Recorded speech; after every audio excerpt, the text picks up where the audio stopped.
തിരുവനന്തപുരത്ത് പോയിട്ട് ഞങ്ങൾ പത്രസമ്മേളനം നടത്തി. മഅദനിയെ വിട്ടേക്കണമെന്ന് പറഞ്ഞു.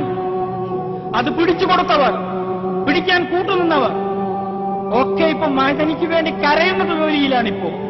കൈലേസുകൾ തീർന്നുപോയിരിക്കുന്നു. മഅദനിക്ക് വേണ്ടിയുള്ള കണ്ണീര് കൊണ്ട് തുടച്ചിട്ട് കൈലേസുകൾ തീർന്നുപോയി. അത്രക്കാണിപ്പോ. മാർക്സിസ്റ്റുകാർ കരയുന്നു, അതുപോലെ മതസംഘടനകൾ മുഴുവൻ കരയുന്നു, രാഷ്ട്രീയ പാർട്ടികൾ ഒന്നടങ്കം കരയുന്നു. എന്താ?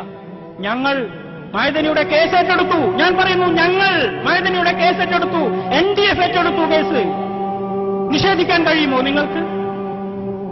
വാസുവേട്ടനെ ഞങ്ങൾ വിളിച്ചു. വാസുവേട്ട വരണം എന്ന് പറഞ്ഞു വിളിച്ചു. മുകുന്ദൻ സിമേനോനെ ഞങ്ങൾ വിളിച്ചു. എന്നിട്ട് പെരിന്തൽമണ്ണയിൽ ഒരു ലോഡ്ജിൽ ഞങ്ങൾ യോഗം ചേർന്നു.